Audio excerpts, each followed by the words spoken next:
So, you want to learn exactly how to play Ruby Amethyst? Well, I'm going to teach you all the in-depth tricks and skills that I've used across this set to take me to victory. Make sure to stay tuned to the end of the video where I'm going to disclose my personal top-tier secret, which I use with this deck to make it completely unstoppable.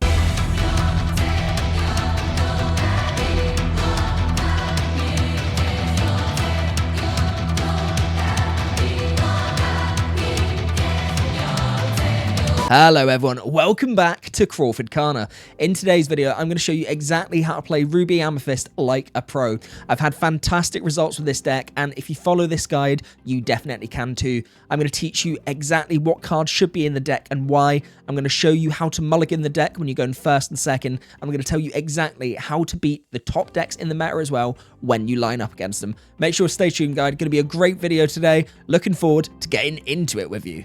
Section 1. What is in the deck? Right, everyone, so this is the list that I've been piloting for set 10. In this section, we're going to very quickly go over the counts of cards and why they're in there, and then in the later sections, we're going to be going more in depth about how to actually play it. So bear with me.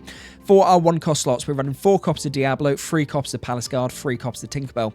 I've went for 10 copies altogether. This is something my deck building philosophy. I always think 10 is a very strong number for your 1-cost, something that I try to do in all my decks, bar the Control and Rampy decks. Obviously, this version of Ruby Amethyst is quite mid-range, quite tempo-based, so I do need to ensure that I'm hitting my 1-cost. With the deck, I need to make sure that I hit a 1, 2, 3, 4, and if I do that, I'm fairly certain that I can take most games. So realistically, I would be looking to get a Palace Guard out, preferably, just because it's going to stick on the board for a little bit longer.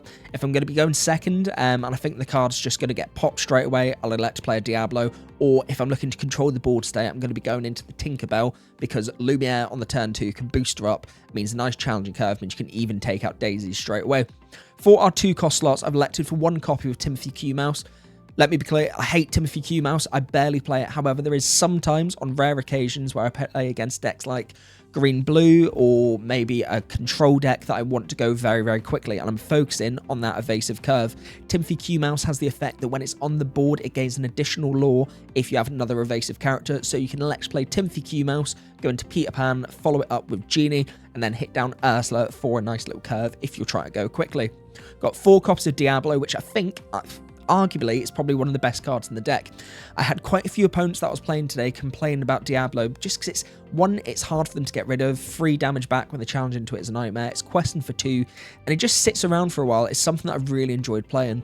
Lumiere, I tend to not play too much on the turn 2 if I don't have to. I like to wait for later in the game to get it. Obviously, if that's the only 2 cost that I've got, I'll definitely go for it. I'd rather a Lumiere than nothing, but it's just really good being able to boost up the stats. There's a couple of secret decks at the minute which have started to put Under the Sea back in as well, so Lumiere is great for that because I'm giving +1 onto all my characters, which just gets them above that 2 strength line to stop me from losing my board state.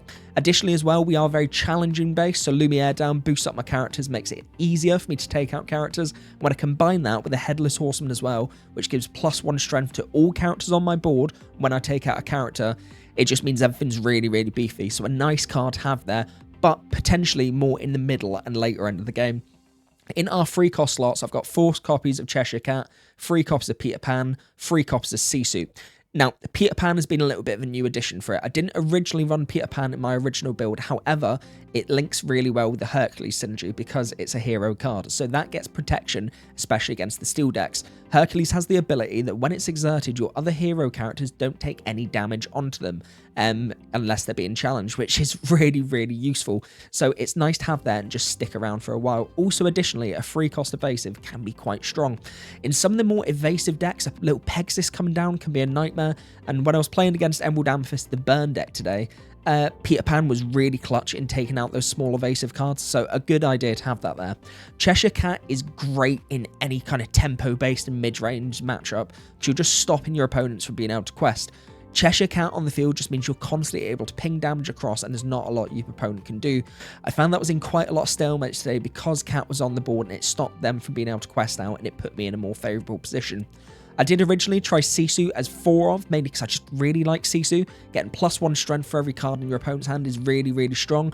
Questing for 2 as well means you can get that curve nice and quickly. It's hard for the opponents to deal with, but I just found that I did want a space for some of my other one-ofs, should I say, like Hercules or Ursula or David Xanatos, so I didn't really want to go to 4 and then drop one of them out the deck.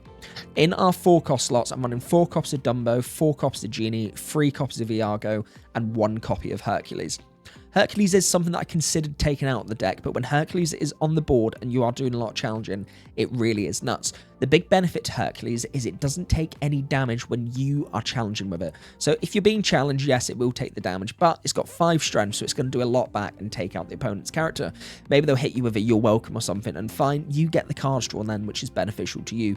But I found that in a lot of games, I just have Hercules down on the board state, and I can challenge with Hercules, I can challenge with Sisu, I can challenge with Pan, and my characters are just doing so much damage back. You know, Dumbo, Elsa, they're all heroes as well, so it really fits in with that synergy.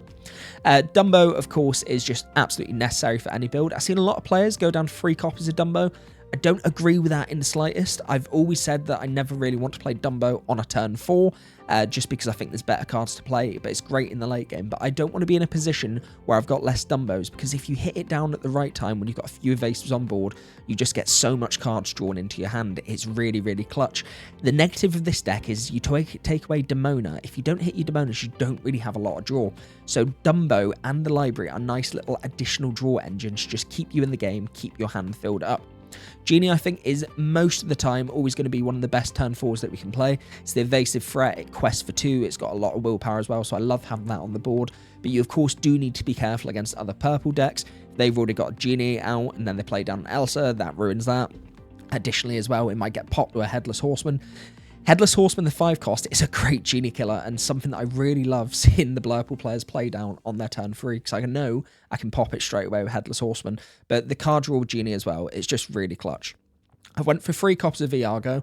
I did originally have 4 in the deck, but once again, I took it down because I wanted to get the additional 1-ofs in my deck. I like to play a couple of tech cards here and there, but Iago has been really, really clutch in this meta.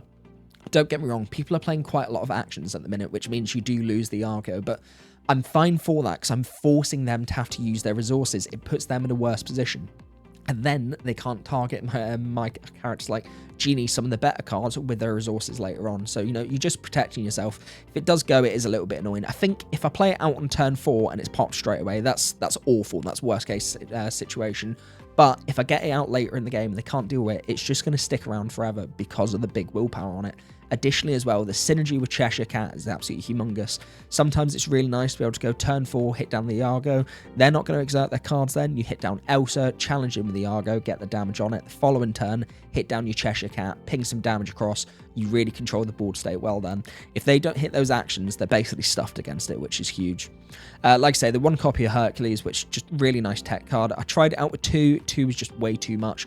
Wasn't seeing it when I needed to. I was seeing it too much. Sometimes it just felt a little bit useless on board, but 1 of just feels nice when I do draw and hit. And most of the time, I will play that out.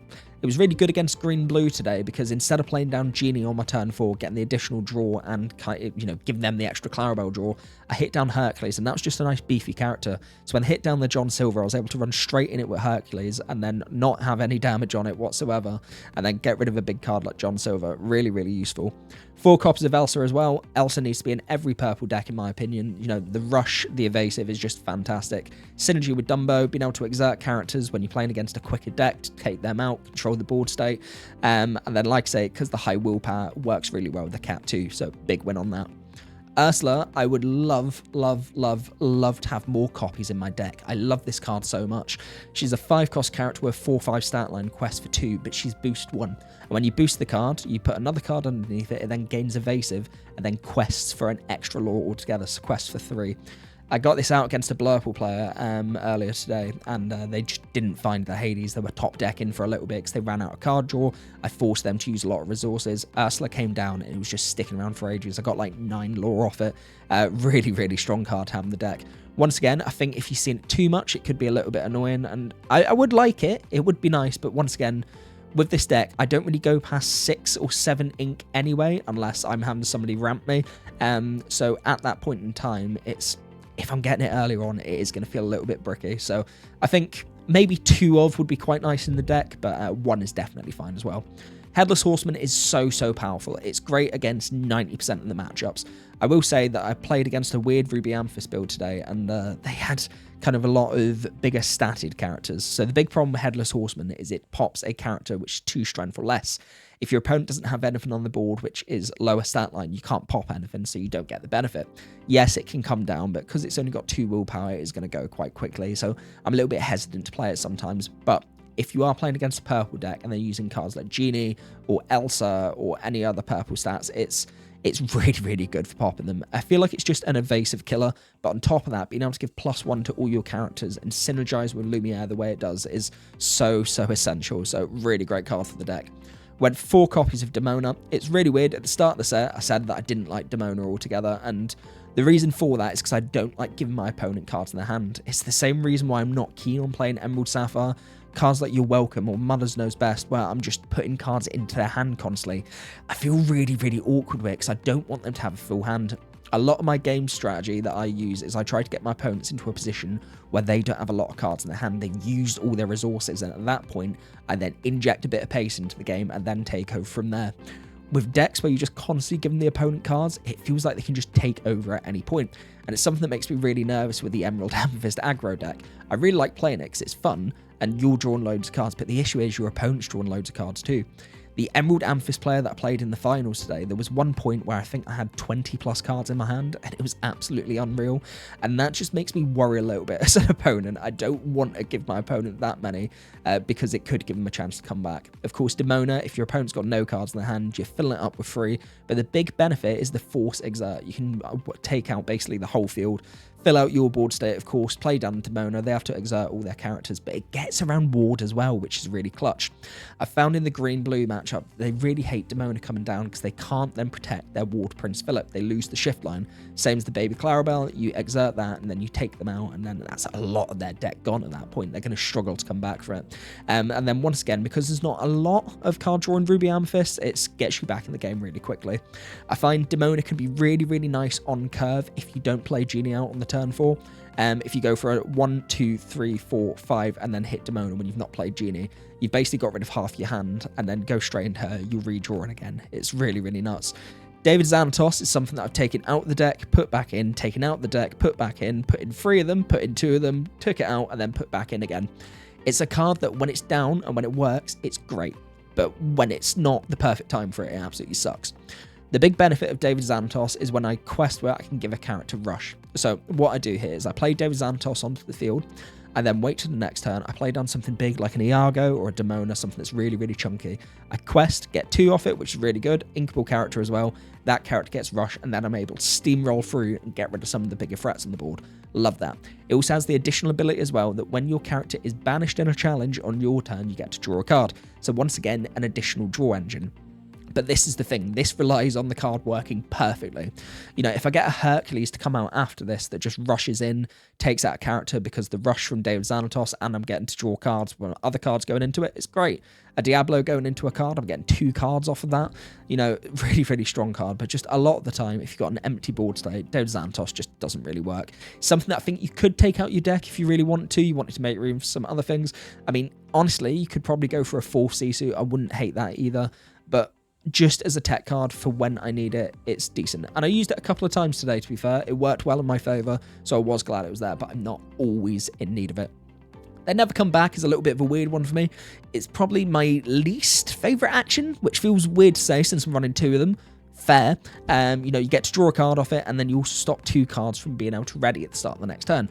That's a really good effect. Now, that's not the reason it's in the deck, though. The reason it's there is because Purple Steel is probably the most dominant deck of this set. I feel like I'm going to get a lot of hate for saying that in the video, but it's definitely the most represented deck. At least loads of people are on it, and because of that, it means we have a lot of Vanish characters. Palace Guards, your Giant Cobras, your Iagos. You know, even Blurple's got Iago in the deck, so it's great if those Vanish characters are down, and then I can pop 2 characters there because it targets 2 characters, which is really strong. But what I found today was I just didn't play against anyone who was playing Vanish characters, so it just didn't feel I was strong. In the finals, when I was playing against Emerald Amethyst, they didn't really get a lot of characters onto the field. They were getting their lore from Enigmatic Inkcaster. So when I did eventually get it off, it was only on 2 Pegasus that I used it on. It just didn't really stop them from getting too much lore, so I didn't see the benefit too much. I think realistically, I'd probably prefer to play Hypnotic Strength, but like I say, it's in there because I was expecting a lot of Purple Steel, but just didn't get into it. So if you've got a Purple Steel meta, definitely go for the Never Come Back. If not, and you want to just be a little bit more challenge-based, then I definitely think Hypnotic Strength is a better card, and I'd probably lean in that direction more often. We've also got 3 copies of the library as well, which honestly has actually been quite clutch. I think a lot of people make the mistake of trying to play the library out too early when they don't need to. It's not always necessary. I actually played in the green-blue matchup that I was playing today, and it was really, really useful for me because I was trying to wind my board, and I knew there was going to be a Prince Philip coming. So I got down the library, and then I moved all my characters into the library for a bit of protection. I seen that they weren't too happy about it, so I got a second one out on the next turn. And even when my characters were popped, I drew loads of cards from it because they were all in the library. The library's effect, when your card is banished while it's in here, you get to draw a card. I then had the second library there as well. They didn't really have loads of high-stated cards on the field. They just had their Prince Philip. So it took 2 turns to get rid of one of the locations, which meant I was just constantly getting passive lore. And at that point, I was then able to just refill my field, and put loads of pressure on them again. So definitely really cool card to have in there. I know some people don't play it, but I do like locations. And once again, at the later game, if you can do a DKP special or something, lay down 2 of them at the same time, or even 3, you're probably not going to do that with this deck, but it's quite fun to do. It is really difficult for them to get rid of because of the 8 willpower. Hold up. Pause the video, hold on. I'm not sure that you have actually hit the subscribe button on this video. Yep, you. I'm talking to you at the other end of the screen. Look, I'm not angry, but I am disappointed. I've had a little look at my details in the YouTube studio, and it turns out quite a lot of you are watching the videos, but not actually subscribed. We're on a race to 1,000 subscribers, guys. Help me out. Double check that subscribe button down below and see if you've hit. If not, go on, give it a click. You know you want to. Section 2. How to beat Emerald Sapphire. Right, okay, so Emerald Sapphire, obviously a very, very difficult deck to play against, and honestly, I think this is quite a hard match for Ruby Amethyst, so you do need to approach it in the right way to be able to stand up in this matchup. Now, for this deck, I'm just using an example of Fungus. He obviously won the last DLC, so I think it's the perfect deck to go through. Now, basically, when I'm trying to work out how to beat a deck, I look at what is their win curve. Once you know what their win curve is, you can work out how they lose, and then you can adapt your gameplay to fit that. So the cards that I'm scared of in this match is Clarabelle, because that's their main draw engine. I'm also scared of Prince Philip, if they get off the MMS combo. And additionally, Prince Philip, the big evasive card, Vanquisher of Foes, is just really, really hard for us to be able to get rid of. There's not really anything in our deck that we can use to pop this, so it is a bit of a threat.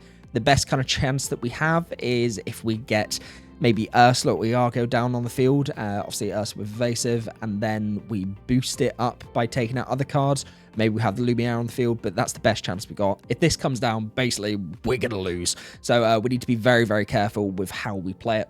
Apart from that, the deck is kind of easy to work around. They're just going to be trying to get rid of cards in our hand. Get rid of cards on our field back to our hand.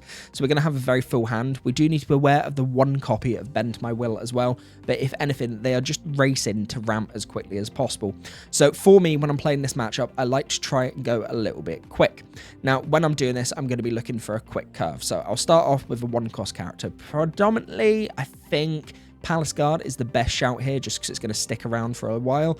I don't want to go for Diablo, because if they pop Diablo, then it means it's another card in my hand, which is more Clarabelle fuel. So they're going to be drawing more when they get the Clarabelle out. For number 2 on turn 2, I'm going to be looking for Diablo. Once again, it's a bigger stat line. If they are running the Under the Sea version, then it just means it's not getting popped by that, so it's going to stick around for a while. I'll then be looking to go for a Sisu on my turn 3. It just has more of a stat line for every card in their hand. Obviously, if they do get that Clarabelle and they fill out their hand, Sisu is then a massive, massive tank. We avoid Genie when we're playing against this deck, because we don't want to have the additional draw and give them more benefit from Clarabelle, so I might elect to play my Dumbo or my Iago or even the Hercules. They do struggle getting rid of evasives, that's something to bear in mind. And then afterwards, on your turn 5, really, it doesn't matter too much what you get down against there. If you get the Ursula, that's probably quite nice, but, maybe an Elsa to take something out, or that could be quite useful. And then turn 6, if you get down the Demona and then Exert, the Prince Philip Royal Explorer, that could be really clutch.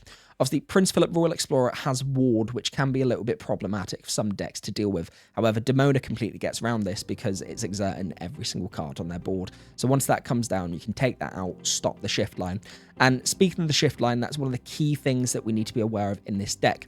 If we ever see a copy of Clarabelle, Clumsy Guest on the field, or a copy of Prince Philip Royal Explorer, we need to try and get rid of this card as quickly as possible. Clarabelle can be taken out in a couple of ways. That can be done by Cheshire Cat, by moving damage across. It can be done by Elsa, or just if they make the mistake of exerting, you can then rush down more character. So not too much of a threat, but the Clarabelle Light on a Who's getting shift 5 is a little bit of a nightmare because they just get so much draw. Really, I want to try and play with as much of an empty hand that I can, and then I can get draw later in the game. I don't mind top decking, I'd rather have 1 or 2 cards in my hand, but the other big benefit to that is they're not going to be able to threaten as much with Bend to My Will. If your hand starts to get really full and they hit this copy of Bend to you, it can be really, really debilitating.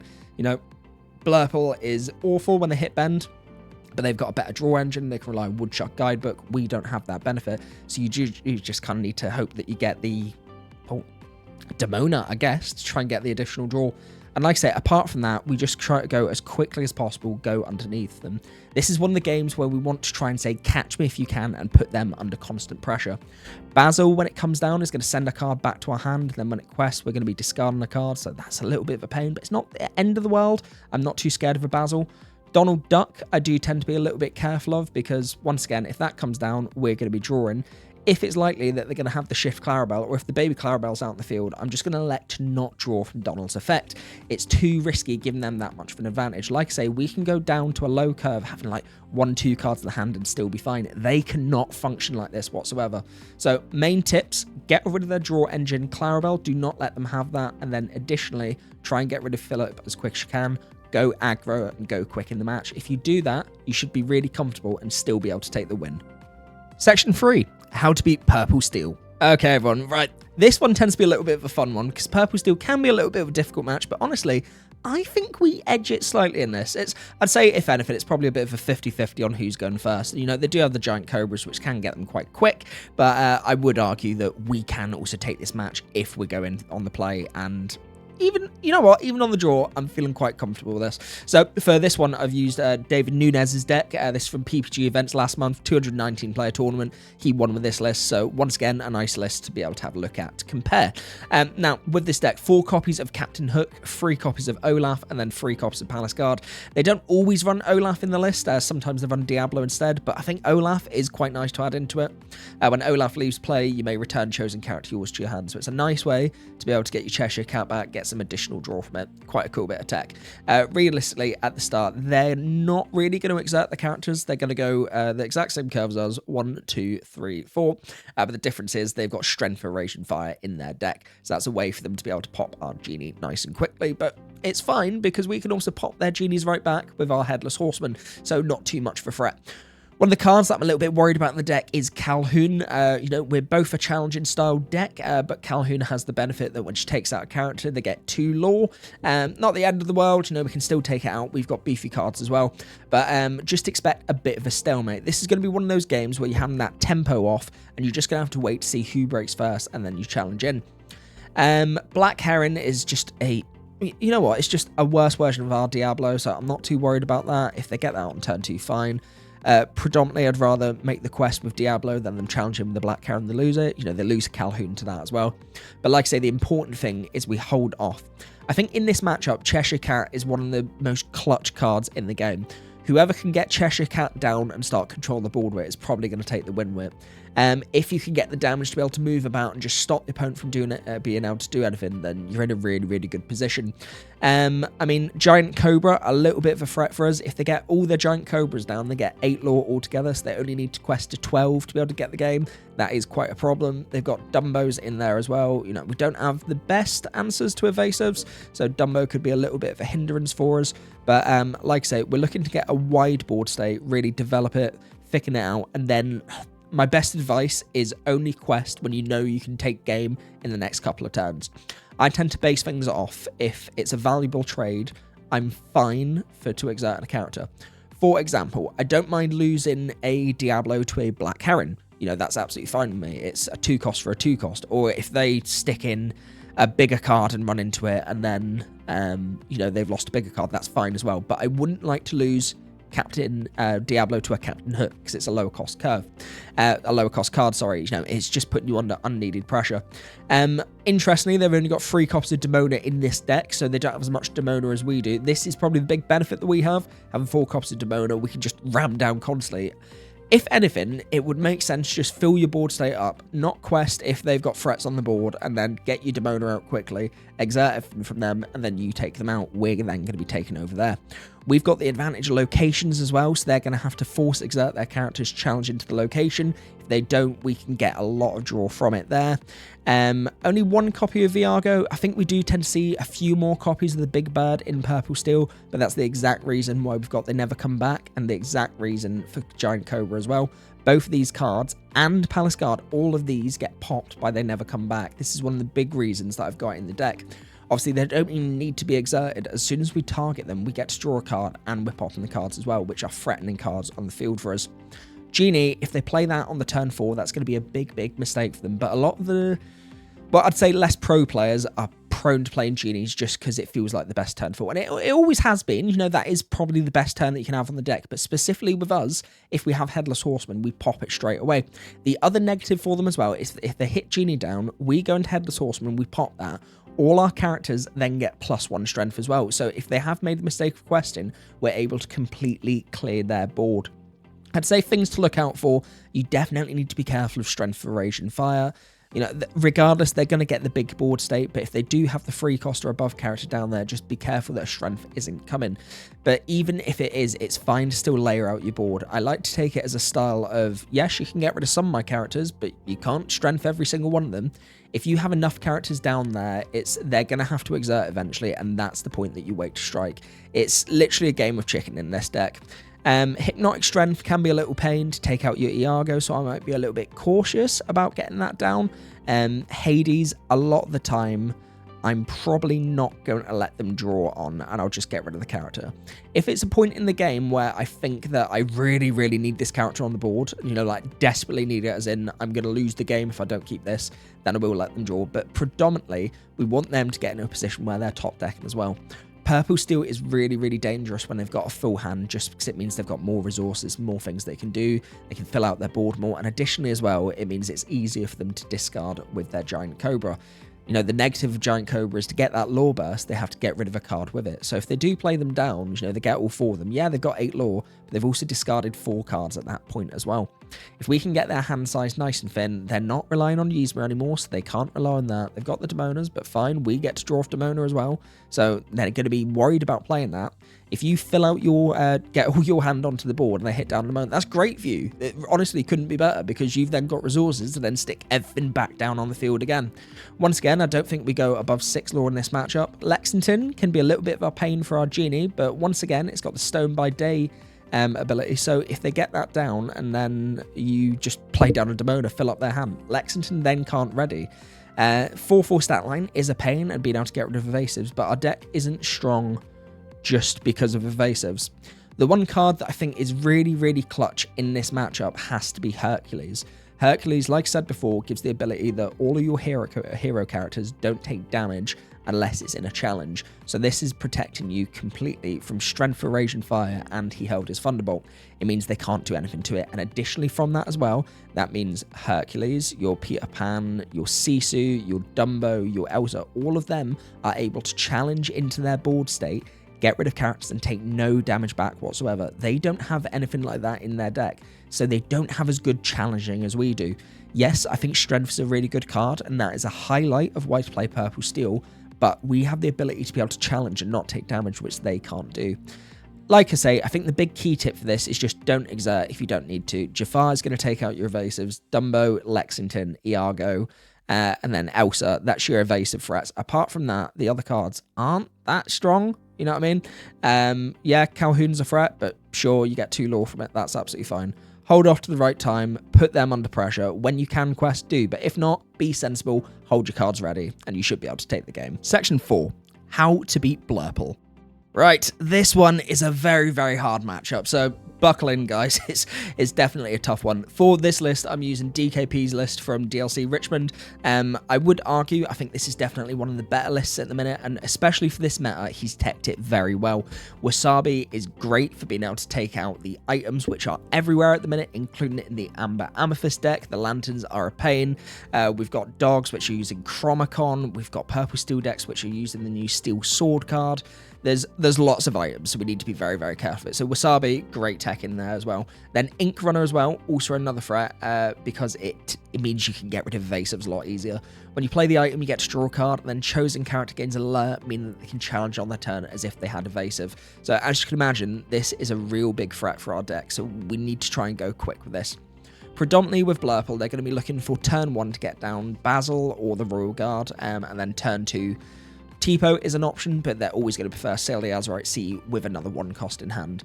Royal Guard is a really nice card to have in the deck, because it gets +1 strength for every single card that you draw. So when you play down Genie, you draw an additional card, you draw for your turns. That makes it a 3-stat character already, and obviously it's a 1-cost card.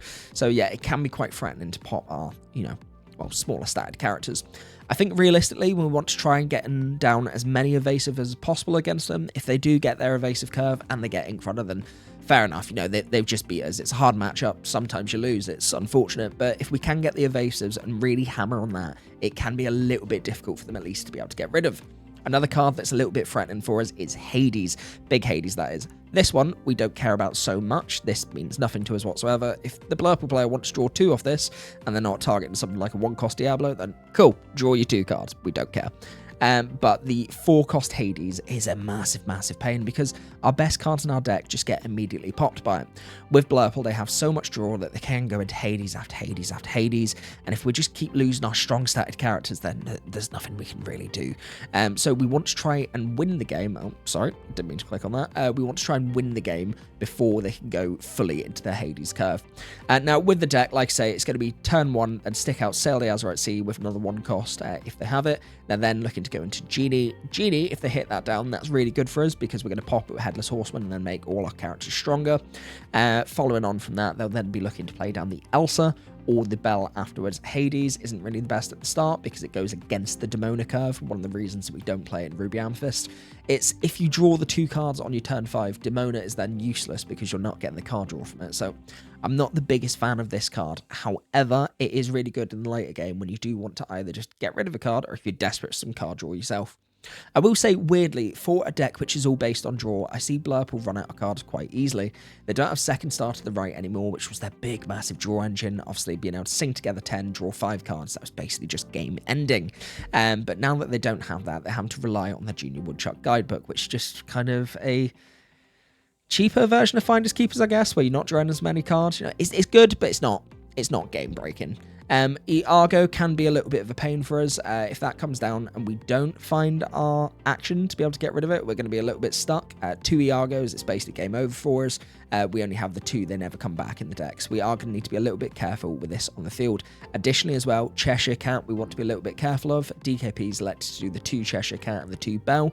Bell can be a little bit of a pain if it just surprise gets rid of a character, but I don't mind that as much. Cheshire Cat on the field puts us in a really bad position because we can't quest, because we're then going to be losing a board state. So if Cheshire Cat comes down, hold your board state, try not to quest too much. Apart from that, we go full gas ahead, and each turn we quest for as much as we can. We layer out our board as quickly as possible. The best way to beat Blurple is a really full board state. You'll notice in this deck, he is no longer running Monstro. Monstro could be a real big pain in the last set for us if we were playing then, because you can discard a card, ready Monstro, and then basically wipe out our whole board. Now, they do not have an answer to be able to get rid of full board states unless they hit down Demona and they've already got a full board themselves. What I'm finding predominantly with Blurple is they're getting their curve out, getting to around 7 ink, and then they've got no cards left. So at that point, like I say, we're just spamming lore, spamming lore, spamming lore, and we're just trying to go over the line as quickly as possible. I want to get down as many Genies as possible in this game because we're constantly getting draw going. I want to get down as many Diablos as possible. Diablo is nuts in this match, the 2-cost one, because it's question for 2. Sisu is also really good because you're getting the bigger stat line. And then if you have the curve of Timothy going into Peter Pan. Like I say, for this deck, we just want to go as quick as possible. If Cheshire Cat's on the field, do not exert anything until you're able to get rid of it. Once it's gone, then go ahead. And yes, you do need to worry about the Hades coming down, but you know, if they've got 4 Hades in their hand, then they've got 4 Hades in their hand. That's the way it is. Most of the time, they'll only have the one. Keep questing, keep pushing, and eventually they will run out of steam. Section 5. How to beat Amber Emerald Dogs. Right, so honestly, this one isn't too bad of a matchup for us. I do find this to be quite winnable. Most of the time when I play against a Dogs player and they see me playing Ruby Amethyst, I tend to hear the standard, oh god, no, not Ruby Am. So if you see this, be quite excited for it. Now, to be clear, they do have a couple of win cons in this, which we do need to worry about, but I would say the win is likely 60% to us in our favour, 40% to them. So we've definitely got an edge here. Now, I did pick this deck to go through because it was from a 128 player tournament, which won it. It was obviously very good, but I've also just noticed, which is really exciting, it's by Dylan LeDuc, and there's Daisy Duck and also Veppy Wanderquack in here. So there's lots of ducks from Dylan LeDuc, and that makes me very happy. So many ducks. Anyway, back to dogs and ducks.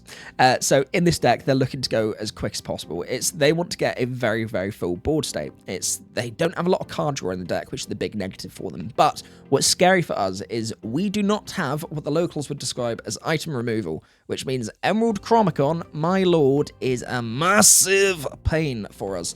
Emerald Chromicon, free cost uninkable, and during an opponent's turn, whenever one of your characters is banished, may return chosen character to their player's hand. We can't get into a position where we're constantly having to challenge while this is on the field because we're just going to lose our board state.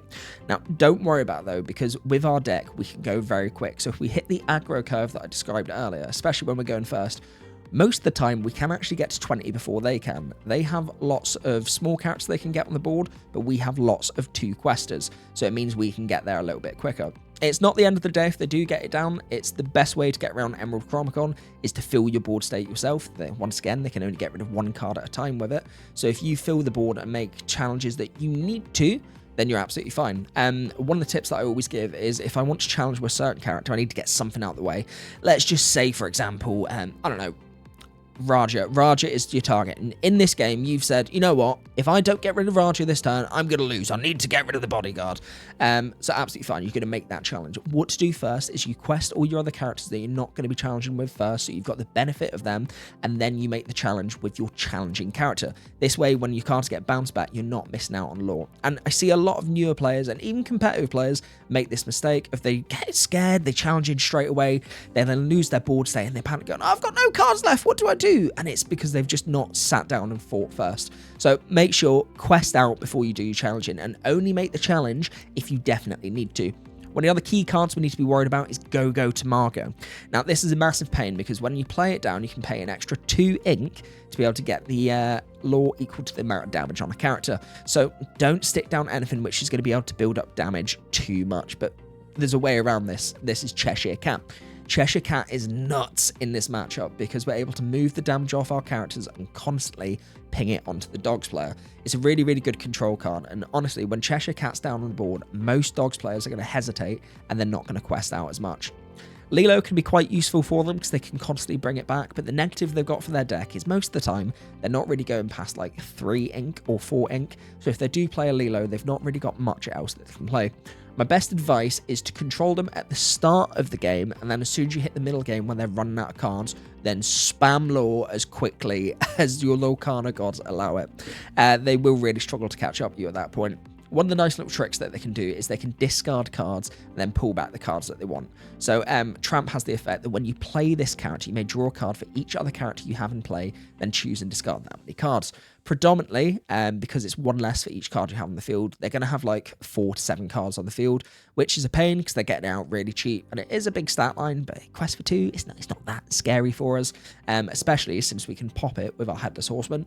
Amazing in this matchup, might I add. They then get rid of the cards that they don't want. For example, one of them might be a Lilo because they can bring it back, or it might be a Go-Go because they can repeat that. And then afterwards, they're going to play down Lady Miss Park Avenue. They'll do that on the shift line, of course, because they're never going to be having 5 ink unless they're a very bizarre player for some reason. And then the effect of this, when you play this character, you can return up to 2 character cards which cost 2 or less from your discard to your hand. That's kind of the best draw engine they've got there. But yeah, like I say, it's not overly threatening. We're a challenger-based deck, so we can deal with it if they don't get loads of Chromicons down. If for some reason you're on barely any lore and they've got 3 Chromicons down against you, you might struggle a little bit, but not the end of the world, don't worry. I do want to highlight Under the Sea as well. This has caught quite a few people off guard. You know, not a lot of people are running it in set 10 anymore. Really weird that we had the reprint in set 9, and yeah, everyone just seems to have skipped it already. But Under the Sea is a sing together 8, and you can put all opposing characters with 2 strength or less on the bottom of their player's deck in any order. That means you get to pick this order, so you can decide what cards you want to go back. You're probably not going to get to those cards in Ruby Amethyst. We're not Blurple, but that's fine. We don't need them. But there is a really, really good way around this. And say it with me, everyone, Lumiere. Lumiere gives +1 strength to every single character on your board state. So if you play down smart cards, which are higher statted, higher attack power, higher strength, sorry, then you're just able to get around Under the Sea. Most of the time, the Dogs player is not going to bother hitting you with an Under the Sea, stopping themselves from questing if they only get rid of 1 or 2 cards on the field, because it's just pointless. They want to get rid of everything. They'll sit there, they'll work out how to try and get rid of your Lumiere. And then by that time, you stick down another Lumiere. Even your Lumieres then are +1 strength, so they just can't get rid of it. Mowgli and Ursula, these can be a little bit of a pain, but Ursula, not so much. Ursula is great for us if they play that on the turn 2, because we don't play songs in our deck, so cool, you've put down a rubbish card that does nothing against us. That's great. Well done for wasting your turn when you could have got some big questers there. Mowgli can be a pain, because it can get rid of some of the cards, you know, like our action cards or the location cards, but apart from that, that's all we have in the deck. You know, if they hit if they hit one of my action cards, then fine. If they hit my location card, fine. I don't really need it that much anyway. Raja is going to protect them for a little bit, but we can get rid of that. You know, take out the other cards as quickly as you can before Raja's down, then hit down your Headless Horseman, banish one of the other characters, then your other card should be strong enough because they're +1 strength to everything to take out Raja. And then as long as you're careful around the Go-Go Tamago, most of the time you do win this match, guys. Pluto can be a little bit of a pain. Make sure to get rid of that quickly. I've seen people fall into that trap before. Pay 1 less for the next character you play this turn. It's like Lantern, but as a card. Well, as a character, I should say. So if this stays around the board for ages, people tend to just leave because they go, oh, only quest for 1. Oh, well. No, do not do that. If that sticks around, because they're not inking a lot, they're able to get out the bigger cards a lot cheaper, so something to be careful of. And then apart from that, you should take this most of the time. If they go super quick and they do get it, they get it. Well done. But I had somebody say to me the other day that they really didn't like daisies on the board, because somebody hit them the other day. They went Daisy turn 1, then they went Daisy on the turn 2. And yeah, they get a lot of lore from that, and that is quite hard to get rid of. If you are expecting this, I'm probably going to be looking for a Tinkerbell on my turn 1, hit down a Lumiere, and then turn 3, maybe the Cheshire Cat. And then turn 4, you might even look for an Iago, just because that's going to be really big and beefy to take them out. But, you know, what you need to remember is with Daisy, you're going to be getting so much cards into your hand. You barely have any cards in the deck which aren't characters. We're a challenging based deck. So if we do get all these character cards constantly put into our hand, we can spam out our board with lower cost characters, get them all out, and then we're just drawing off the Daisy constantly. So yeah, it's a safe matchup. Don't fall into the Go-Go trap. Don't fall into the Under the Sea trap, and quest before you use your you challenge when Emerald Chromcon's on the field. And you take this. Hold on. Before we go on to the next section, a quick honourable mention in the Dogs style deck. Now, not a lot of people are playing this version because it's probably not really as strong, but you know, it can catch you off guard, so something you need to be aware of. The Circle of Life version of the deck. Once again, they're doing the whole aggro strategy, they're doing the same thing, but they may have a couple of singers in the deck, and the reason is because they want to be able to sing Circle of Life. Now, Circle of Life, when you do it, you get to play a character card from your discard for free. So what I've seen a couple of players do is earlier on, when they're discarding their cards, they're using their effects to pop cards off into their discard, they're going to be getting rid of the big Prince Philip. Now, this big Prince Philip, that goes into the discard. They can then hardcast their Malicious Ministeri, then sing together Circle of Life, play down the big Prince Philip, and then that's going to wipe out your whole board. So something to be aware of just as a different version. If you do notice that they have Circle of Life here and they get Prince Philip into the discard, be very careful to not let them have Singer 8 on board. It can wipe you very quickly. But as long as you take out their singers and then focus on clearing that, then you're absolutely fine. Once again, another way around Prince Philip is just don't overcommit to the board. It sounds really obvious to say, but some people don't think about it, so I will mention it. It's if you know that they've got a Prince Philip in the discard and they've got Circle of Life probably in their hand, or they're setting up very clearly like they have it, do not commit your whole hand down to it, because then when they put that down, you're going to have no cards left, you can't play anything, your whole board's gone, and then you're in a world of trouble. So be sensible, hold your cards back if you don't need to have them on the field, and then get rid of any of their singers, and you'll be absolutely fine. Section 6. how to beat Blue Steel. Right, guys, this one is quite a fun one. Blue Steel is a very interesting deck for this set, but honestly, I don't think we need to worry about this too much because their whole strategy just benefits us, really. Now, this deck I am glad to cover. This is by Justin Morales, a very, very talented player, and this was a 48-player tournament, which he won, so quite fun to cover this. Now, looking at the deck, there is a couple of key threats which we need to be worried about. First of all, Cinderella, their super ramp card. Now, once again, it's not too big of an issue, the Cinderella itself, but getting to the bigger cards like Vincenzo Santorini and the Hades and the Tinkerbell, that's where we have the problem. Tinkerbell, when it comes down on, they've got ramp in there, so it's going to be turn 3 that they play it. At the end of the turn, they're able to ink an additional card from their hand. Don't have to show you it, so it could be uninkable, and then they get to draw an additional card as well. I do find that Blue Steel runs out of cards quite quickly, so this is quite useful to filter hands, get a new card into your hand. But like I say, when that comes down on the turn 3, then all of a sudden they're at 6 ink on the next turn. They're getting out big characters like Namari, and you need to be a little bit scared. Captain Hook is going to be there to just stabilize at the beginning of the game, do a little bit of challenging. Jasmine gives resist 1 to another character. That's not a threat itself, but what is the threat is Jasmine's Steady Strategist. She is a massive pain. So she's a shift 2, which means she can come out on turn 2, which is really, really annoying.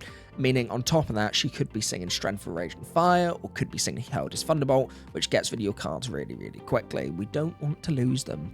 But when she quests, you get to look at the top 3 cards of the deck, and reveal an ally character card and put it into your hand, then put the rest at the bottom of your deck in any order. So you're getting quite a little bit of draw there. And as you can imagine, got quite a few allies in this deck here, so just be a little bit careful around this play.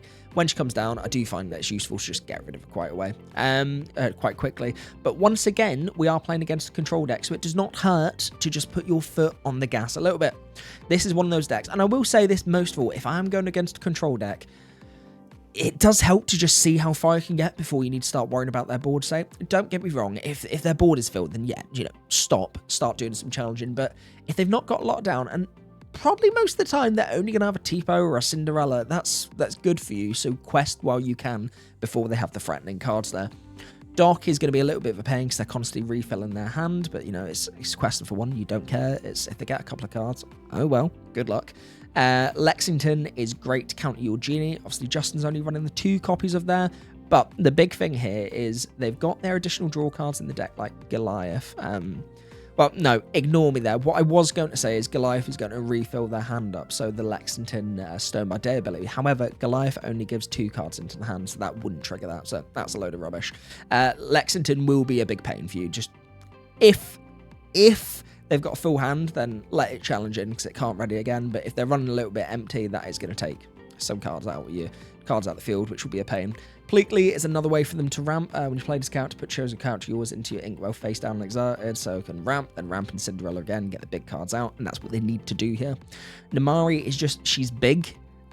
She's gonna tackle into your characters, but she will get rid of herself eventually. I wouldn't be scared to quest with Namari on the board. If anything, get some damage onto her, and then you can just ping some other damage across with Cheshire Cat.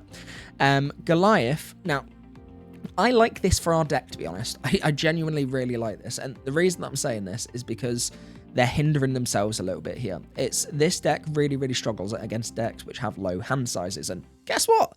Our deck has a low hand size. How convenient.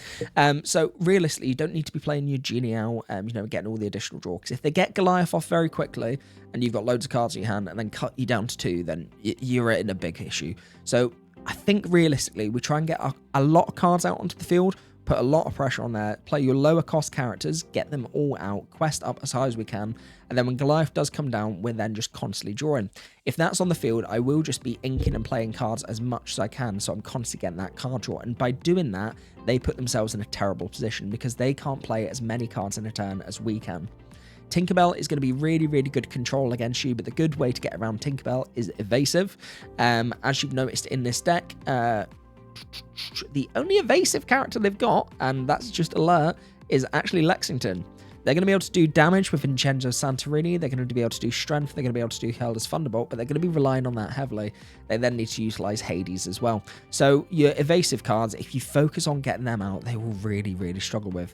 Now, if Tinkerbell is on the field, please make sure not to exert your non-evasive characters, because she has the effect that you get to deal 2 damage to chosen opposing character after you've banished another character, so it's an easy way to wipe your board and lose a lot of cards. But yeah, like I say, you can overwhelm them the exact same way that you do with Blurple. get loads of cards out as quickly as possible. Don't challenge unless you need to, unless their board state's starting to get a little bit full. Make them work for it to try and catch up with you. You can get far enough that's going to put them under pressure. Don't get me wrong, if it gets to a point where they've got like 15 cards in their inkwell, they've got 2 Vincenzos down, Hades and a Tinkerbell, you're probably going to lose at that point, just because their board's that big. But if you can get there before they can get to that point, then you're absolutely fine. In this matchup, we need to be careful about Iago, because they've got the strength and the Hailed is fundable. I don't want that to be popped quickly. So I may be looking to play different cards out. Like say, Genie, be careful with because of the Goliath. I think if you hold your Genie back and hold it to like maybe turn 6, 7, 8, it could be really, really strong there, because you're waiting until you're in a lower position and then you stick the cards down. Demona's going to be really nice against this matchup. If you get a Demona down, you're force exerting their whole board. They can't really do much to take out Demona. Vincenzo doesn't take it out straight away. Held is Thunderbolt only gives 4 damage strength if they've got a huge board, but it's not often you see blue steel with 6 carats out on the board, so Demona going to be really, really strong. And Namari they're just using to kind of challenge down. This is a not bad matchup for you. Like I say, it's get to the end point before their board state becomes a huge threat.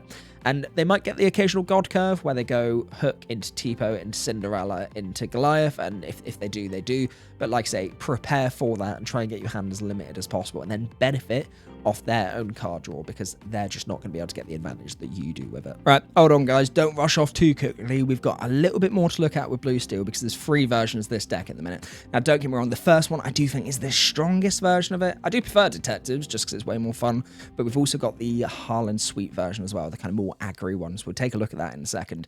Just have a quick look at this just so you're aware of what you're dealing with, so you know how to play against it. They've got the same basic strategies, you know, they've got the same bigger cards, they've got the same removal actions, Vincenzo, Hades. It's not that different, but there is a couple of key differences. Now, we have Nick Wilde additioner. This is obviously just a detective. The detective cards, the main reason we want them in there is to benefit from Judy Hopps. 6 cost, shift 4, during your turn, your detective characters gain alert and resist 2. So basically, they're going to be absolutely wiping the floor with your evasive cards, but once again, they need to get the Judy Hopps out to be able to do this. So feel free to just still overwhelm them with evasives. You still need to be able to they still need to be able to find a way to get around you. If they take out 1 or 2 evasives, it's fine. But once again, we still want that same strategy of questing fast in this game, putting them under pressure, making them do the challenges. If they can't set up their board state, they just can't win against you. The smaller Judy Hopps is fine. It doesn't really do anything for us. When you play this character, whenever she quests, look at the top 3 cards of your deck. You can reveal a detective character card and put it into your hand, put the rest on the bottom of your deck. A little bit of card draw is fine. If you don't want them drawing too much, just get rid of it straight away. Clawhauser, Challenger 2, that's beefy. If you've got Judy Hopps and Clawhauser, they can wreak some havoc, but once again, that's only 2 cards which are challenging. Pluto, during your turn, whenever one of your other steel characters banished another character in a challenge, gain 2 lore. This can be a pain, because it can let them go a little bit quicker. And whenever you play another steel character, you may banish chosen item. We don't run items, so don't worry about that. Yeah, like I say, the detectives, the synergy in it is really, really nice, but it also doesn't do too much. The main thing, if you're able to go quick enough, this deck just doesn't touch you. They have to do a lot of setup just to be able to challenge into our board state, because they don't have the answers for evasives. You can see here, only got 2 copies of Strength for Ration Fire, and the higher copies of Healed is Thunderbolt. Interesting choice on that one. I'd personally prefer 4 copies of Strength, but I think for them, they're suggesting that they're just not going to have as many cards on the board at the same time. So, yeah, not too different, but a little bit different. Main things to be worried about is, did we go through Nick Wild? During your turn, whenever one of your detective characters banish another character challenge, draw a card. That's a nice draw engine for them as well, but once again, they're not going to have loads of card draw. The other thing as well, they don't have the Goliath there, so with this point, you can just really fill out your hand and spam it out. Feel free to have loads of cards. It's get your card draw down, because they can't answer it. So that's a key point to look at, really. If they're running the detective build, then you can have a little bit more card draw. If not, limit your hand size and you can benefit off them. But yeah, key cards to be scared of: Nick Wilde, Judy Hopps, Vincenzo Santorini, and maybe Pluto if they're a little bit headier, but overall, I still think you win this match. Right, and the final version to be aware of is Harlan Sweet's version of Blue Steel. And this isn't Harlan Sweet that made this deck, but somebody else, Austin Evans, had played this at their store champs, and they've listed it as the Harlan Sweet style. Of course, this is the very Kiwi bird style that Harlan is kind of more used to piloting, but I've noticed that Harlan's actually went off Blue Steel. I've seen him playing a lot of dogs recently, so interesting that he's not playing his own style of deck there. But I just don't, to be clear, I like this deck. I just don't think it's strong enough into every single matchup. There's a lot of cool, fun cards in there, but it's not something that's going to really dominate in a lot of matchups. If you play it very well, you can definitely do well with it, but I think somebody new to picking up the deck might struggle a little bit. So we're very low to the ground. It is kind of tempo style, and if anything, it feels a little bit similar to Amber Steel did a few sets ago, not too far off it. Captain Hook, Mulan, and that's your 1 cost. So not a lot of 1 cost options there, only 8. I do prefer to go for the 10. Hook's probably the better play, but Mulan just allows them to do a little bit of search and digging. If they do get the Nala out into Alice and then Pluto, that is a very strong curve. It's hard to get rid of. Alice gives everything ward, so something that you need to be really careful of, because that just means that your Headless Horseman isn't able to pop your characters. But if we can get rid of the Nala straight away with a Cheshire Cat, I definitely recommend it. So got the 4 cops of Pluto and the 4 cops of Headless Horsemen, so we've got a lot of bodyguards in there, and Lady Cluck as well. That's a very, very chunky card, and ward. That's going to be a nightmare for you, try to get rid of this one. So once again, we do need to go kind of underneath it a little bit. I'd say just a big, beefy board, widen your board out as much as possible is the best chance that you've got here. Obviously, Scuttle Ward as well. A lot of ward characters in this. Yeah, that could be a little bit of a pain. But it's not the end of the day, because we are a challenger-based deck. Just try and control their board state down. Key cards that you need to get rid of straight away. Get rid of a bodyguard as quickly as you can. Get rid of Alice as quickly as you can. And then get rid of Nala as quickly as you can. The rest of the cards you're not that scared of. Goliath in here as a free of, so we need to be aware of that. Can limit our hand draw. Hand draw? That's not correct, is it? Can limit our hand size. So we want to be spamming cards onto the board as quickly as possible. Any deck with Goliath in, we just want a benefit off of Goliath instead of them benefiting from it with us having to discard cards. And then we should be fine. Jafar, Challenger 7. Opposing characters with cost 4 or less can't challenge. That can be a little bit debilitating for us, because we are trying to get our lower cost characters on the board. However, if Alice isn't on the board and isn't able to give Jafar ward with this, we can pop it straight away with our Headless Horseman, so that's not too much of a threat. Only quest for 2 as well. They do need to be able to get 6 ink as well, so it's going to be later in the game. Little bit of removal, but yeah, it's not the end of the world. I think this is one of those decks where if they get Disgusting God Curve, they just get, blessed by the gods. They could take the win off you. Hook into Nala or Hook into Calhoun, followed by Alice, and then Pluto. In fact, Lexington and then Lady Cluck the next turn. That would be a really awful curve for you. Finish it off with Goliath. That would be really hard to beat. But, once again, not the end of the world as well. If you do have something like a Calhoun on the field, please just don't exert your characters until Calhoun has to force exert, because they want to quest or take something out. You can bait Calhoun, which is good sometimes. I tend to only exert something which will take Calhoun out at the same time. I don't want it to just stick on the board, because they can just keep quest now, and that's really annoying. But if you force them to make the trade, it can be really beneficial for you. So yeah, it's an interesting deck. It's a fun deck, but they do struggle in a lot of different matchups as well. So they're not really guaranteed to do well at the top tables of the tournament, so you won't see it too much there. But yeah, like I say, Alice is probably the big scary one. Alice, Bodyguard, get rid of them. You're Gucci. Section 7, how to beat Amber Amethyst. Right, not to be too much of a pessimist, but predominantly you don't. This is a really, really hard matchup for you, and one that I really don't like playing.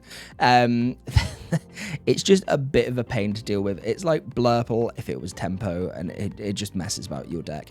You are going to need to go quite quick. If you go very quick, you can get underneath them, but the longer the game goes on, the more in favour of this deck it is. There's the Monstro OTK version by Zan as well, so we'll have a look at this in a second. This one is the Rare Hunters version by Christian. He won their tournament, 118 players. I'm a big fan of this deck. I really, really like this version of it. I do prefer it to the OTK version. I think Zan's can be a little bit bricky sometimes. This just fits my style a lot more, but Zan's had loads of success with his version. The OTK works for him very, very well. He had a great time in Richmond too. So realistically, 1 cost slots, they've got Elon Wee and Royal Guard. Elon Wee gives support, so same as Basil and Blurple. Royal Guard gets +1 strength for every card drew. Mowgli, it doesn't really do anything against us. Just, if you know you're playing against it, get rid of the actions, get rid of the locations. Don't discard a card when you don't have to. Iago is a big stat line, but we don't really care about that because it's only a 2. We can challenge into something else, pop the damage on with Cheshire Cat. Bagheera's a beefy character. We don't need to worry about that. Once again, just don't exert if you know your character's going to get popped straight away. They've got the same kind of draw that we do. They've got the Iagos, they've got the Genies, they've got the Dumbos, they've got the Elsas, expected. Hades is going to be their single card pop. A lot of the time with this deck, though, I kind of don't care if they draw. It's most of the time, it's their only removal. It feels like almost a worse version of Blurple at some points against us because they don't have the big Hades to be able to singly remove our characters that we want to keep on board. A lot of the time, if you just say no to them and let them have the card draw, it's what can they do? They can't really take you out. I would hold back the action sometimes for Iago, but you do need to be really, really careful of this card. This is a nightmare for us. The Horseman strikes, they get to draw a card, and they banish a character with evasive. So Ursula isn't safe, Genie isn't safe, Dumbo isn't safe, Elsa isn't safe. It can go through us really quickly, which is why I'm saying that straight away we need to be quite quick out the get-go. Ursula, if they're able to get that out and then get the boost on it as well, make that evasive, we're not going to be able to do with that. That is too difficult of a threat for us. If they get multiple Ursulas on the board, GG, bud. You lose. Sorry about that, but it happens. And then Demona, obviously, the exact same strategy that we're using.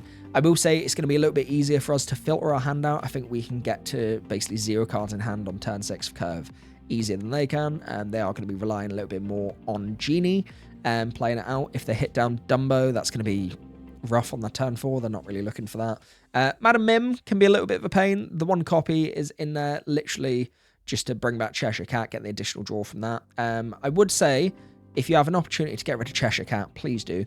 I played in Derby, and the guy that I played in the semi-finals, he was using Zan's version of the OTK list, and he had 3 Cheshire Cats out against me in the second game. I just couldn't do anything against it, because if I exert any character, I basically lose my whole board, because he could just boost. So you need to be really, really careful with that. Protect for as long as possible. The benefit of this version of it, you don't have that kind of clock. On the OTK version, if they do hit, the cards they need to hit the combo, then they win on the spot. That is the benefit of the OTK, so the longer it goes, the easier it is for them to find it. But this version, you're just going to be battling it out. Like I say, I do think they have the advantage in this, and probably, I'd say a 65 to a 35 to them. I'm not a fan of this matchup, and if I do go against this, I probably am going to have it in the back of my head that I might lose it, but go quick to begin with. Be aware that you're going to lose most of your evasive cards. Diablo, it's going to be really nice for you in this. 2-cost Diablo, just to quest out and then try and build your hand up as much as possible. Card draw is really, really going to be key for this game, and then do not waste a card to Cheshire Cat. Be very careful to that. If you can get rid of it, pop it straight away, because it will be a nightmare for you later on. Right, we have Zan's absolute menace of a deck. Beware, be scared. It's a pain. I don't like playing against this. To be fair, one thing I will say, though, is if you do play against somebody, please make sure that they do actually know how to play the deck. It's very difficult to play this version of the deck, and the combo at the end does require some very precise planning, and a lot of people I see can't work out how to do it. So if somebody says to you, I've got the combo, I just win, do ask them to play it out, because they need to have certain cards still in the deck to be able to play it off. They might also misplay the combo, meaning that they don't win the game, and they can just deck themselves out with. Of course, if it's somebody that you've seen do it before, then if you are 100% sure that they definitely are able to pull the combo off and they haven't inked the cards they need, then that's fine. Feel free to just sack the game off and move on to the next one. But like I say, it is likely that they will mess this up. Now, the whole way this works is based upon Monstro and either Donald Duck and the Great Illuminary. What you are doing here is they are trying to get into a position where they have Monstro on the field. It sticks around for a single turn.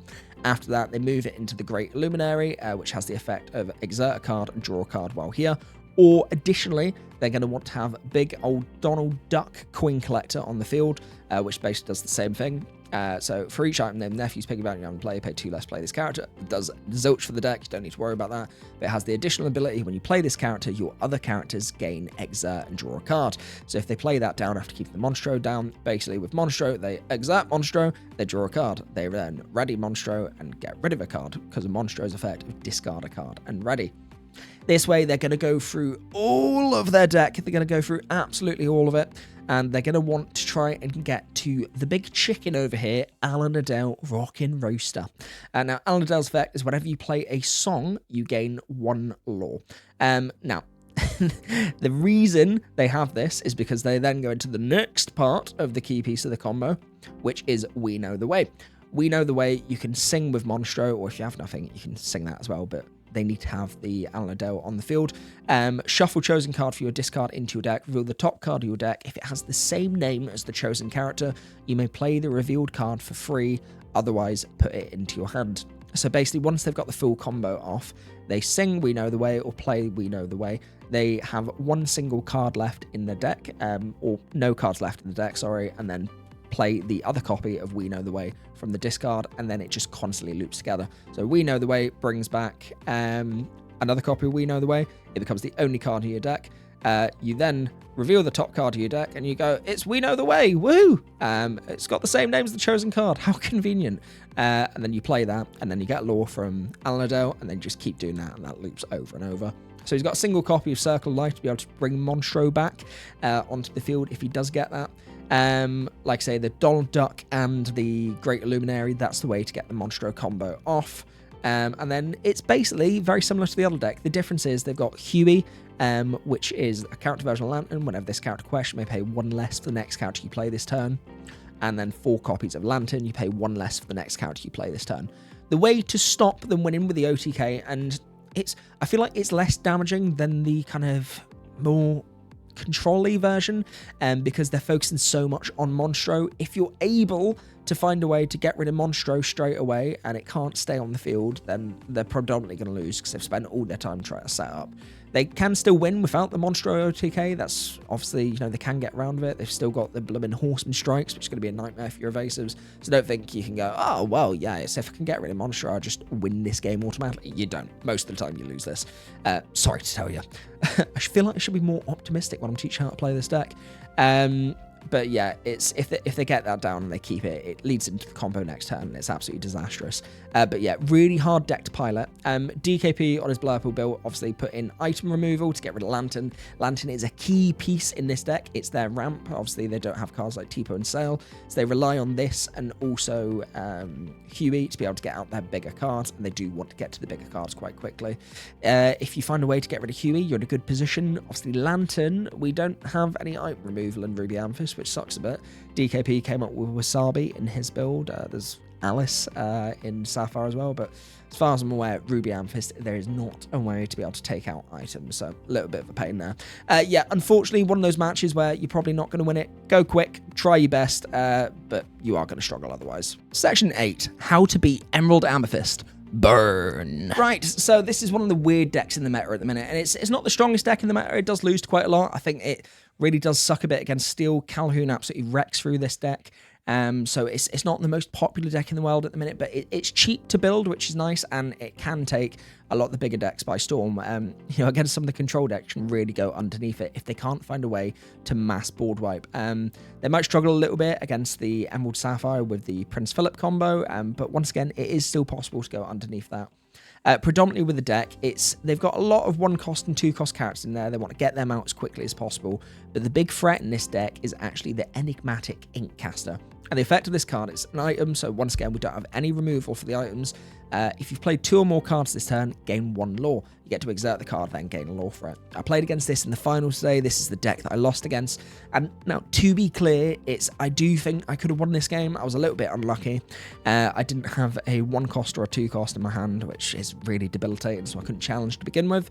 They got some Merfolks out to begin with. They were playing that in their deck. And then so they quested quick. They got into the enigmatic Inkcaster. They had 2 of them out on the board. They also had an Amethyst Chromicon, and then they hit down a load of Show Me More. So they drew through about like 30, 40 cards in their deck. They went through everything. And then unfortunately, I got into a position where I had game on board for the next turn. And then they had double enigmatic Inkcaster, and they went into gathering knowledge, gathering knowledge, gathering knowledge. Effectively, with this deck, if they get up to 12, that you're in threat of losing the game at that point, because they can very quickly get lore out of nowhere. If it's 16, it's very, very difficult, especially if they've got a full hand, because this is the worst thing that can happen to you. But it's definitely a winnable match. You just need to play it right and hope luck is on your side work. Sometimes aggro just walks around you. Now, realistically, the turn 1, they are going to be looking to get the Cursed Merfolk out. I do like Flynn Rider for this. The person I was playing against today didn't opt to have that in his deck, interestingly enough. But yeah, predominantly, they're going to go a turn 1, play a card out. They then may follow that up by playing out Amethyst Chromicon on their next turn, which means that they draw and you draw. And now this is the big key thing here, because I don't want you to keep any cards in your hand whatsoever. You are looking for a very low curve. You're looking for challenging based characters. Your Cheshire Cat is a godsend in this matchup. She can ping damage across, and you need to fill your board out as quickly as possible. The big thing is you can't fall into the trap of only challenging their characters, because they have passive lore. They can gain lore from Honeyman when you play it down, and they get to gain lore if you have an exerted card. I got hit by that 3 times back to back. I was like, oh my lord, how many of these do you have? And then additionally, White Rose, gain the lore from, and then Gathering Knowledge and Wisdom. But then Enigmatic Incaster, if they have a couple of these on the board, if they have 3 Enigmatics on the board, all it takes is to play 2 cards, which they can definitely do with Chromicon there. Then they're getting 3 lore every turn. And as you can imagine, for an aggro deck, which is filling out loads of 1 cost every single turn, because they're drawing like 5 or 6 cards a turn, this is really problematic for you. So avoid them getting out the Enigmatic Inkcaster if you can. Try and get as much lore as possible before that's down on the field. Once that's there, they're going to get a lot of lore quickly. They Never Come Back is a threat for our Palace Guard and our Iago. I tend to not really play Palace Guard in this matchup because I know this is in the deck. I'd rather get a Tinkerbell down on the field who can do a little bit of controlling. I would prefer the Palace Guard to Diablo. Diablo just does nothing in this matchup. This is always this is smaller 1-cost Diablo. That's always going to be ink for me, or a discard if I'm challenging to a Cursed Merfolk. But then, like I say, do not worry about your drawing cards, because you're going to get them back anywhere. A big mistake that I see a lot of people make, they go, oh, it's an aggro deck, so I need to sack off my Demonas. No, do not do that. Demona is great in this matchup because they draw that many cards with Show Me More and Amethyst Chromicon, and they never come back, that they are never going to be in a position where they have less than 3 cards in their hand. So you're not going to give them any benefit from the Demona. It's always worth holding on to the Demona because you get to exert everything on the board. So if they do have that wide board state, you can just take it out straight away. Controlling the cards is really, really important. But like I say, you want to have enough on the board that you can still quest at the same time. I think that you can get to 10 a lot quicker than they can. It's just they can go 10 to 20 a lot quicker than you can.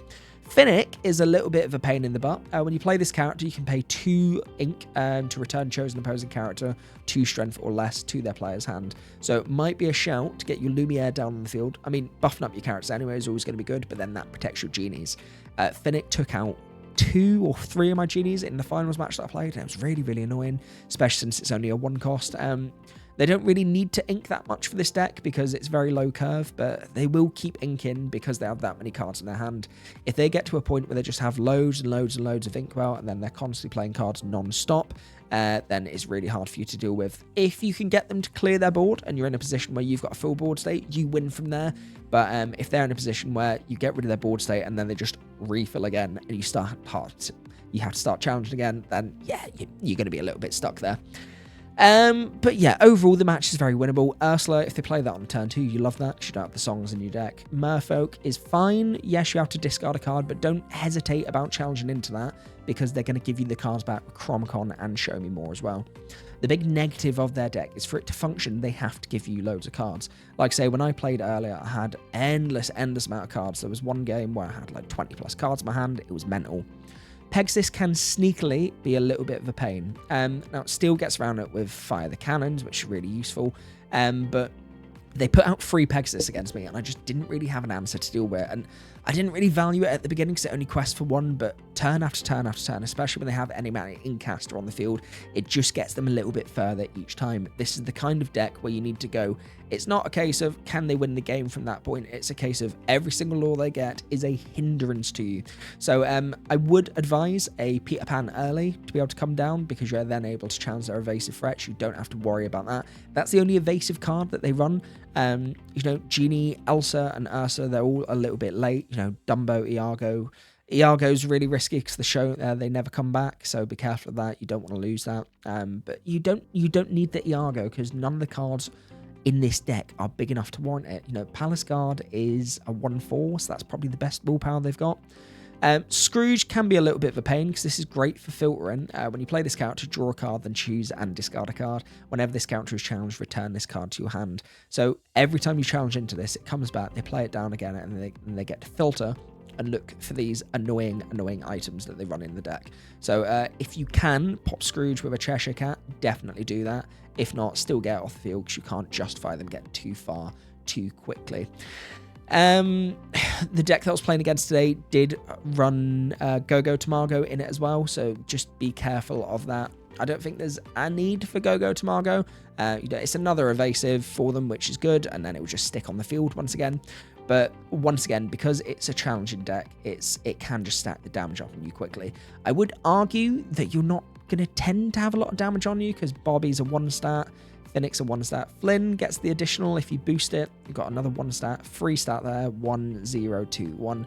So most of the time, you're not really going to get the benefit of a Go-Go, because most of the opposing characters aren't going to, well, your characters at this point aren't really going to have damage on them. But just in case, make sure to have your cat down and wipe off damage when you can, because even if they only get 2 lore off it or 3 lore off it, that can be really damaging for you, and all it takes is a couple of Gathering Knowledge.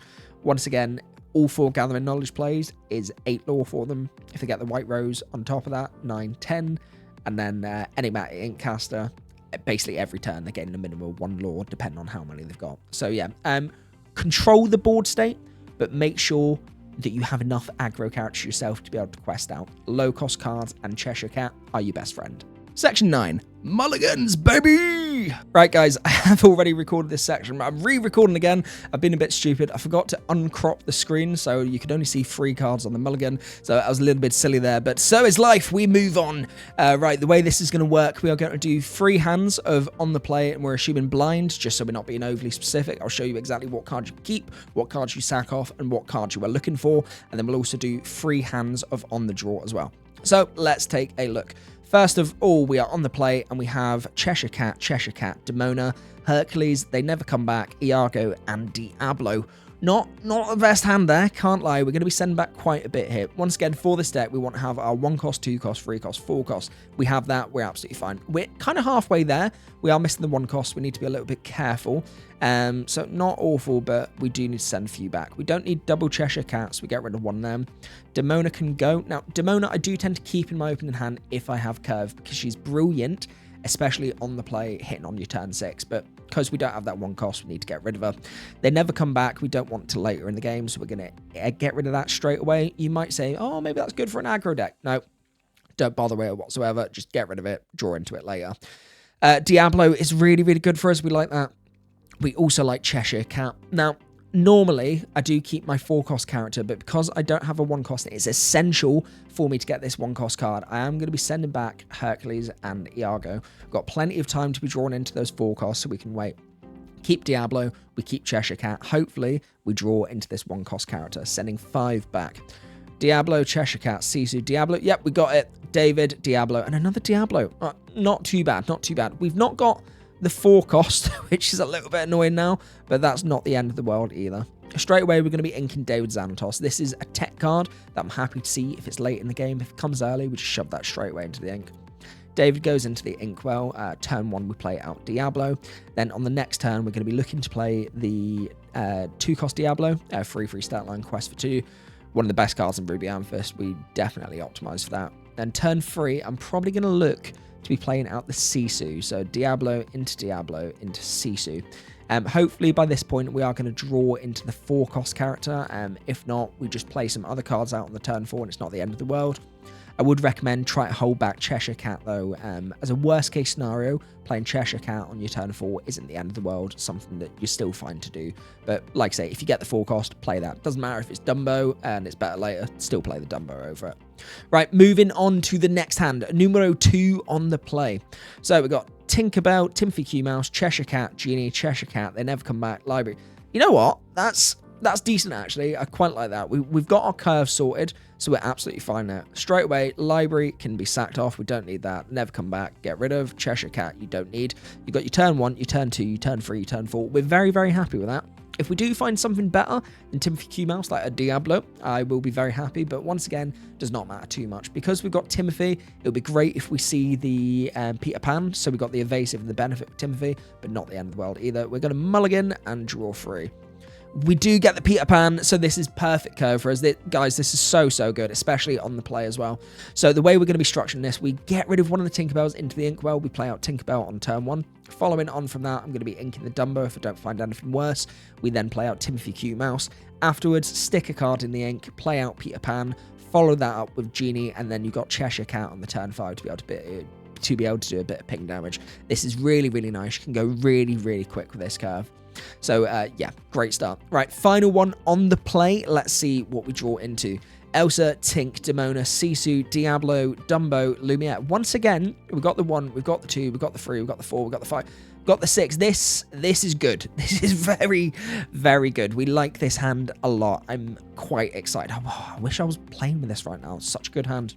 So realistically, there's a chance that I don't actually send anything here. Regardless, Tinkerbell is always the turn 1, and then Diablo is always going to be the turn 2. So you could argue you might want to get rid of the Lumiere, but I'm going to say no, because I'm going to use this as ink if I don't put anything in ink on the next turn.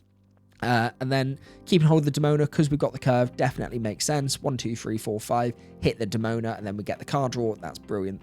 So realistically, Tinkerbell comes out after linking Lumiere. We're then going to be inking down. Hopefully, we then draw another inkable card on the next turn. I play out Diablo. Next, we go Sisu, follow up with Dumbo. If we do pull into a Iago, I'll go with that over it, or a Hercules. If it's Genie, I'm not going to be playing that because of Demona. I don't want to get the extra card draw. I'll save Genie to later in the game. Get the card draw then after we've hit the Demona. That's really important. Please do not ink this Demona straight away. Unless you're playing a super aggro deck that has no cards in the hand. After that, we hit down the Elsa, we do some challenging, take out the board state. That's the big reason Sisu's there. And then finally finish up the Demona. That's great for on the play. Now, we are moving on to our second set. We are going on to on the draw. First time on the draw. So, we have Cheshire Cat, Ursula, Iago, Genie, Iago, Lumiere. That's a bit meh. We do not like that. The benefit we've got is because we are on the draw, it means we're going to have extra opportunity to draw our cards, but it's essential we try and find our 1-cost card here. So we're going to have to send a few back. Automatically, Ursula's going to be going. Iago is definitely going. We get rid of one of the Lumieres as well. So we do have 2, 3, 4 here. Now, if you're feeling brave, it's fine to keep the 2, 3, 4. This is really good because you've got the curve. However, it's essential that we hit this 1-cost character. So for me, I'm going to elect to get rid of the Genie, and I'm going to hope that by the time we get to turn 4, especially since we're on the draw here, we're going to draw into it. So we're going to mulligan, we're going to draw 5, keeping Lumiere and Cheshire Cat. Cheshire Cat, Sisu, Diablo, Dumbo, Lumiere, Genie. Perfect. We've got the exact curve we need. We are more than fine with that. Once again, we're going to be on the draw, so it's going to be ink Cheshire Cat. We stick out Diablo. Turn 2, we're going to be inking another card. Hopefully draw an inkable there, and then we drop in Lumiere into the inkwell. Following on from that, I'm electing to go for Sisu, and then I go for Genie. And then, you know what, Dumbo could probably be inked at some point in that if we need to. Not too worried about that. So yeah, ink Cheshire, ink Dumbo, get out, Diablo, into Lumiere, into Sisu, into Genie. Very, very good curve. Right, let's take a look at our final one on the draw. Let's see what we run into. We get Dumbo, Pan, Dumbo, Timothy, Headless Horseman, Elsa, and Cheshire Cat. What a naff start, guys. God, we're not doing too well on the draw, are we? So once again, our big key here is we're looking for our 1, 2, 3, 4. Headless Horseman, if I already have the curve, we are already keeping, and I will keep Headless Horseman over Elsa, because most of the time Elsa is doing the job to take out a Genie for me. If it's an aggro deck, Elsa could be quite nice, but if it's an aggro deck, Horseman does the same thing anyway. I am going to prefer that. Because I'm looking for my 1-cost, I'm going to get rid of quite a bit here. I want rid of both of my Dumbos. I'm going to draw into a 4-cost later, hopefully. I'm going to get rid of the Elsa.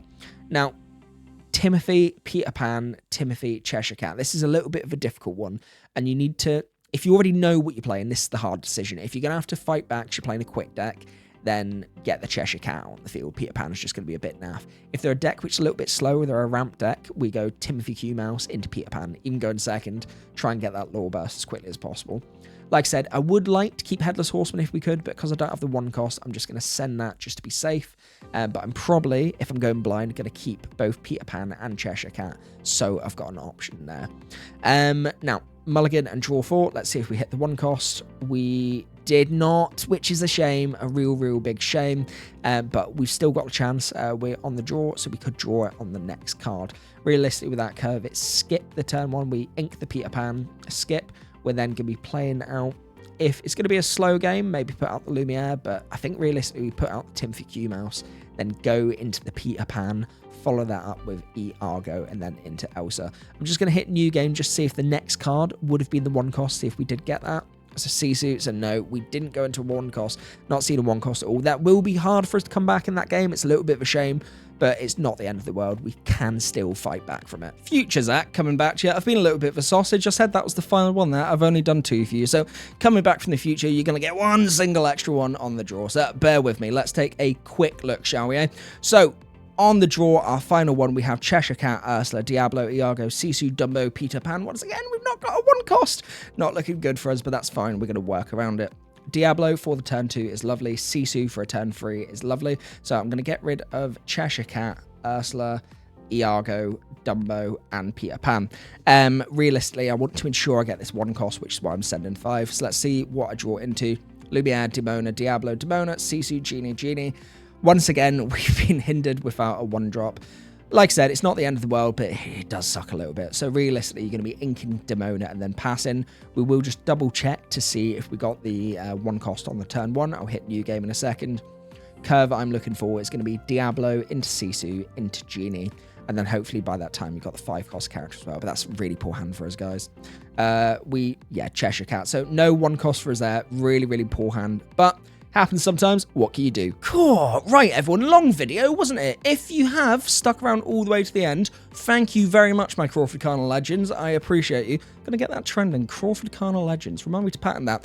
But yeah, thanks so much for sticking around for the video. Really enjoyed making this. It's great to be able to pass on my knowledge for a deck which has been performing so well for me, and I hope you can have some success for it as well. Obviously, we are near the end of set 10. It's a shame I couldn't get this out to you earlier, but this will be a really good starting point for you moving on to your set 11 build.